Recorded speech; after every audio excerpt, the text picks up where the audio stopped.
Hey guys, Henning Morten from FlippedNormals here. In this video, we are showing you an excerpt from our newly released introduction to retopology in Blender. This is where we are covering how to actually retopologize a full face, but also covering a lot of retopology theory, such as how do you actually set up Blender for retopology, where do you put your loops, how do you go from high res to low res shapes. We cover some body retopology, and much more than that. At the end of it, you will have a solid understanding of how to retopologize anything within Blender, particularly creature related. The tools you learn will be able to really be a foundation for all the retopology you ever want to do from now on. So sit back, relax, and enjoy. All right, let's get started with actually retopologizing this character. The way we're going to be starting is by blocking out the main loops, and we'll do this in a very clean and effective way. We are starting off with this scene here. You can find this under your scene materials called Retopo Face Start. And this has already the model in here. This comes directly from ZBrush. And this here has been decimated, which just means that it's heavily triangulated. You can't really use it for anything apart from as reference for now, but it means it has all the same shapes for it. Whatever you get your character from doesn't really matter as long as you have gone through a pass of really decimating the character. I put this under a group here, or under a collection, where we have the different models here. So if we want to take away some of them, which we don't really need right now, we can easily do that. Also, if we go up here to the filters, then we can enable the selection type. Click on this one. And now we can make this selectable or unselectable. So now if you want to not be able to accidentally select it, you can easily do that by clicking on this little arrow. This is really useful because it means that you don't really have to worry about accidentally selecting the wrong model. So the way we're going to start now is by making a cube, and we're going to be putting this in the scene here. So we do this by hitting Shift A, and then we go to Mesh, and we go to Cube. Then we scale it down a little bit, move it in the front, move it up like so, and then we can scale down as well. The only thing I'm interested in now is this plane right here. The only reason I'm doing this with a cube instead of a plane is just because the orientation is already there. You could totally take a plane and rotate it. That would be exactly the same. Then we go into edit mode, we go into polygons, we select this polygon here, we hit Control I, which inverts the selection, and then we hit the X key and we go delete faces. This now means that we have now one polygon facing straight forward. So now we can continue working on this in edit mode. So we can hit the A key to select it, hit G to move it into place like so, and disable snapping for now. We can just move it in like so. We can just move it in so it's around the center line. And then if you remember from the Retopo settings, we can now go in and we can enable all the different settings we need. The first one is indeed snapping. So we go to snapping, set the snap to face, we set this to closest, project onto self, and project individual elements. This now means that when we click any vert here, use the move tool, it will now snap to wherever it is. Then we need to go and give this a material, just so we can actually see what's going on.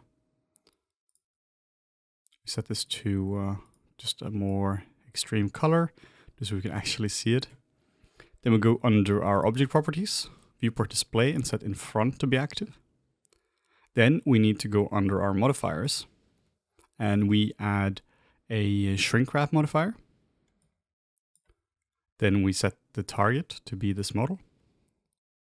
Oh, and since this is non-selectable, we have to just quickly turn that off first. So set this to be non-selectable.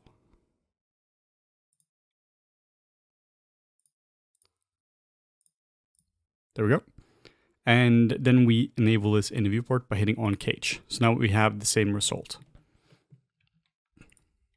So now if we were to start to move this around, we are good. What we can also do is we can enable a mirror modifier, which you find on generate mirror. And now it's mirroring. And then we set this to have clipping enabled. We can set the origin to be the 3D cursor. It's going to put it right in the center, since we've already set the origin here.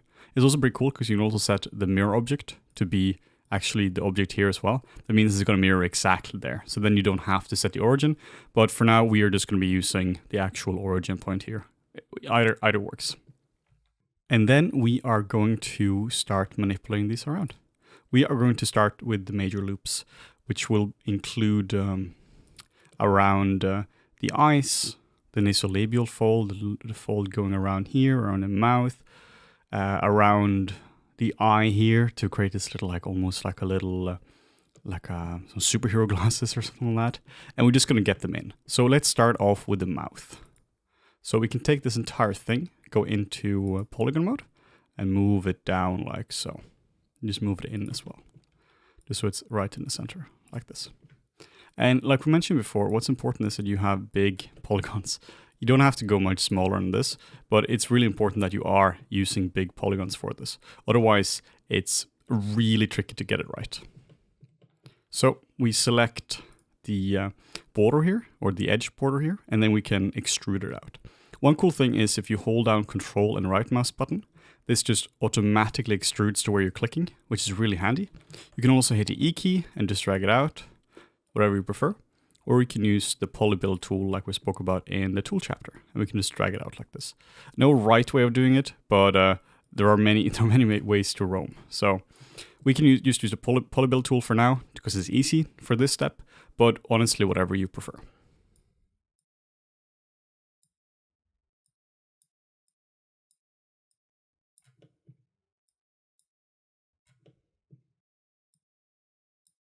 And it's important to be meticulous at this stage. The cleaner your topology is, the easier everything is going to be later on. I really can't stress this point here enough. If you, for instance, were to add, like if it's messy like this, and you were to add a loop here, you see how the consequent loop is now also messy. But if we undo this, and we just make it nice and clean, and put a loop here, you can see how nice and clean this loop here actually is. So you, by spending more time on it, you get paid back like tenfold later on.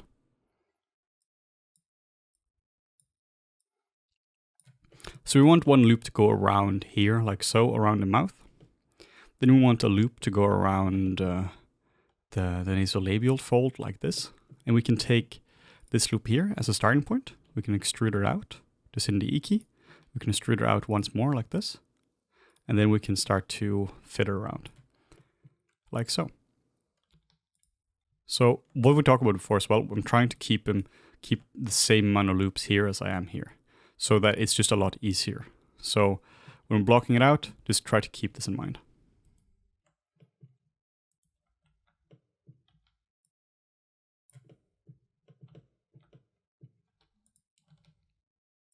And whatever technique tool I'm using, if it's extrude or polybuild or selecting it here and then control clicking or control right mouse button, like that just depends on honestly the mood I'm in. Like that is, it matters very little. It's the exact same operation. What's cool about having both of them at the same time, like having it mirrored, is that you can see when something goes wrong. Like it can be kind of hard to see from this view here what's going on, but you can clearly see from the other angle that it's screwing up quite a lot. So it's really handy to have both views. Remember to save your project as well. It's really important to keep just saving. And I'll remind myself that throughout the series. We can take this and just make it go all the way down like so. We can just rotate it. We can do it again. Do it again, like so. We can take this and we can just start to move it a bit into place. Whenever I'm blocking in loops, I find it to be really useful just spending a bit of time just making sure they're nice and clean. Like I said, this will save you so much time later on. The earlier you get your loops to be clean, the better it is.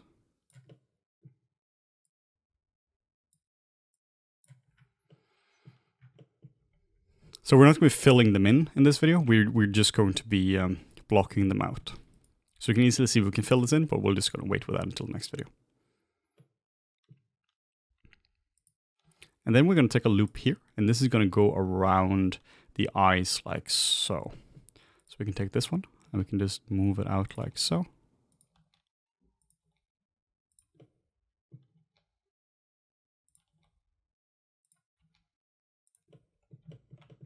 This general layout gives you pretty good deformation. It's a very safe way of doing it, and it generally works really well.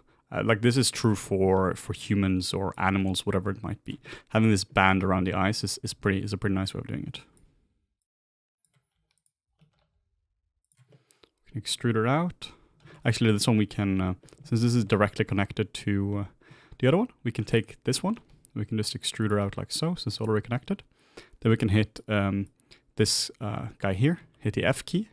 If we have the F2 add-on, it's going to beautifully connect up, like so. Then we can take this, and we can take this, we can hit the F key.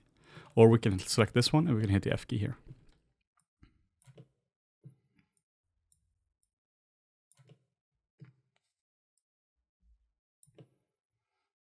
So now you can see we have this nice strip around it like so. The goal is that you can go in here and you can right away start to block in the loops, and you can clearly see where the loops are going.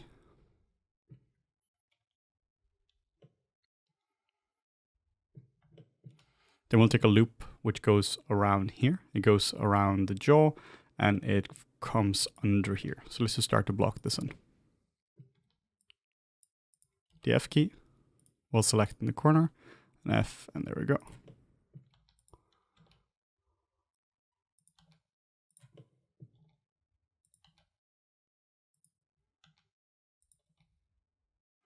It doesn't matter exactly where the point is here, like if you put it here or if you put it here. What matters is more that you're blocking the loops. We can always change the exact point where it is later on. Again, trying to match this up to this up. We're not going to be bridging like this right now, but it is still important that they generally match up. Going to save you a lot of pain later on.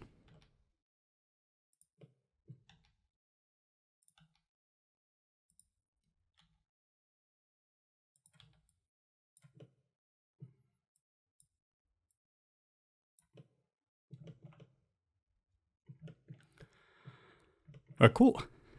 Now we can start to block in the loop around going around the eye.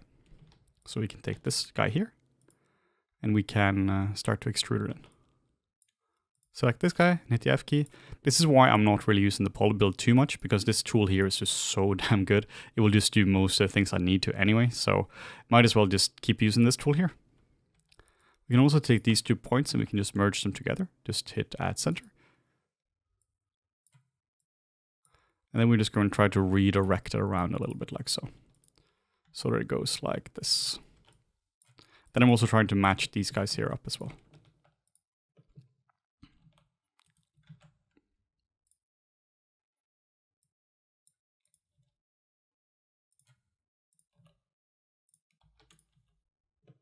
There we go. So now we have a loop going nicely around the eye.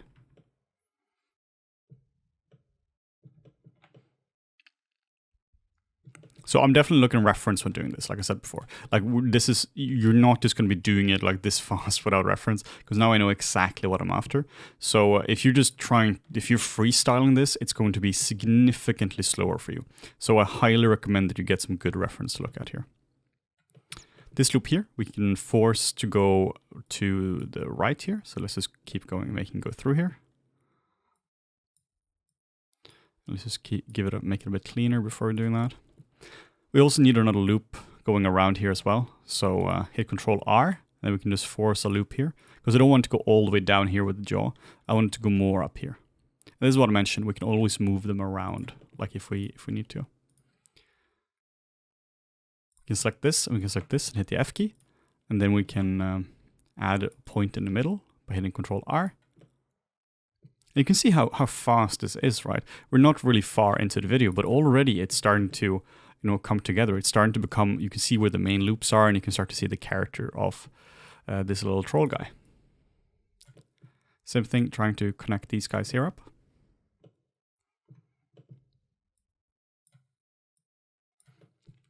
We can add more loops here, just so it connects up, and another loop here as well. This is really handy where you just hit the edge and double tap the G key, and then you can just move it in. You can also use set flow like we did before, which you can find under edge, and set flow if you've installed the edge flow add-on.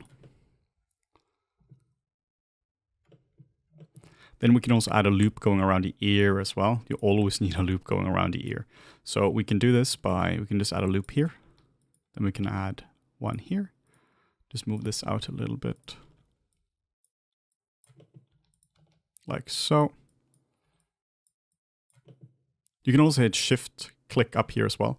And now you can, on the polygons, edges, faces. And these means you can now do like multiple component select. But I prefer to just stick to, I prefer to click 1, 2, and 3 because I just control a little bit better. So regardless of what software you're using, the principles here are exactly the same. There is nothing fancy about Blender really. It's just another tool for retopology. Hit the F key to merge it, and then we can just hit merge and merge to center. So you're seeing, right, that all the tools, we use the same tools over and over again. The real magic of retopology is keeping it simple. So now we have some of the main loops down. Now we can block in a loop for the nose as well. We can take this guy here. We can extrude it down like so. We can keep it, just keep flushing it out like so.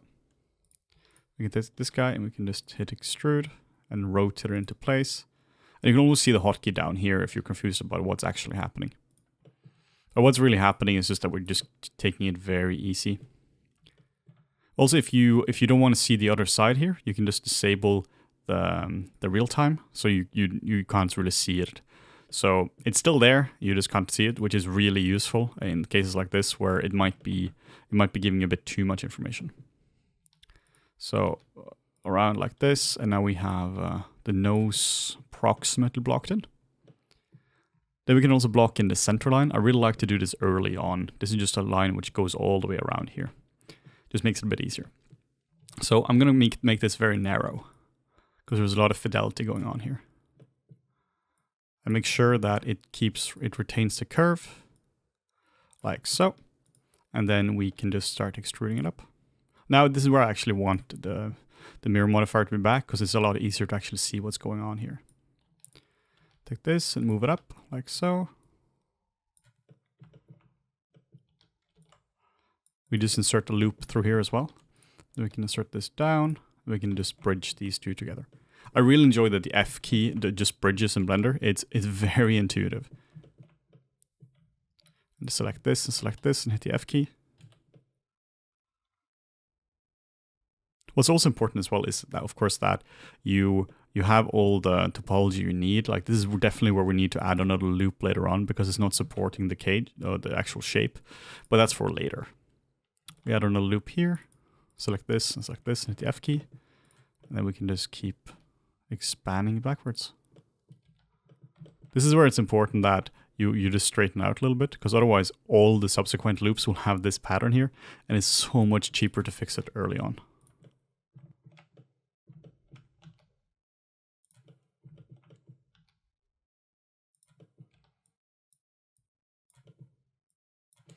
We also definitely have to add a loop here as well. Here you can really see it that it's not conforming to the shape at all.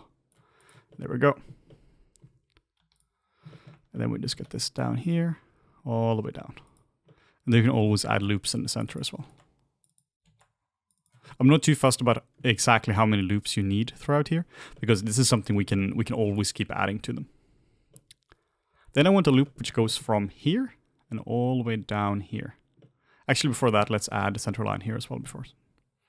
So select these two, hit the F key. And we're not going to worry about the inside of the mouth at all for now. That just complicates things. It's very simple to do. It just makes it a bit complex at this stage. Okay, so let's do the underside here. And let's just block these guys in a little bit first. Okay, and then we just extrude down and we fix the shape. So essentially, as you can see, the process is add polygons, refine said polygons, add polygons, and refinement.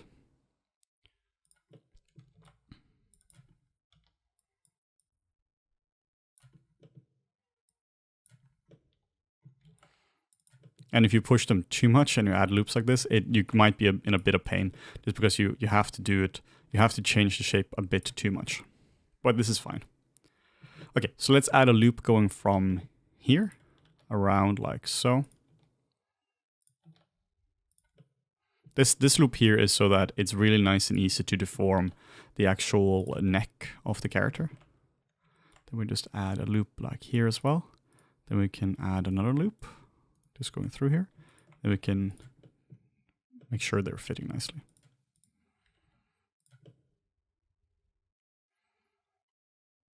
We can add another loop here as well.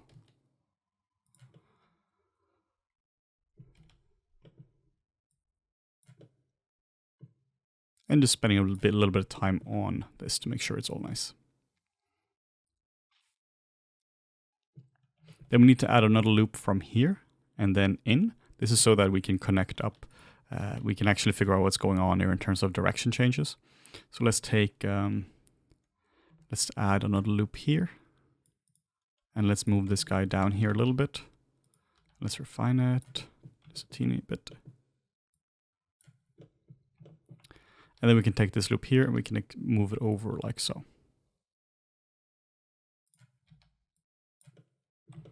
You can see how little I'm actually moving the camera. I'm trying to squeeze as much out of every single camera angle as I can before moving on. Select these two and hit the F key. And we're starting to get there now on the major loops being actually blocked in.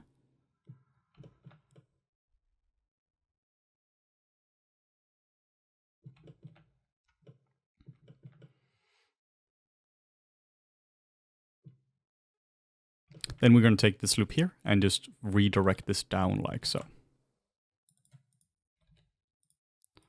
Just extrude her out like so. And then we can hit the F key. There we go. And the more time you spend blocking in the loops, the easier everything becomes. I've seen a lot of people in film who they go this narrow into it. And the problem there is that it's impossible to change the topology. You're so locked into what's going on. The design will always keep changing in movies. And if you're this granular, the topology is so specific that it doesn't support any design changes. And it also means that nobody can pick up your topology for any animation testing or anything like that until like very, very late on in the process.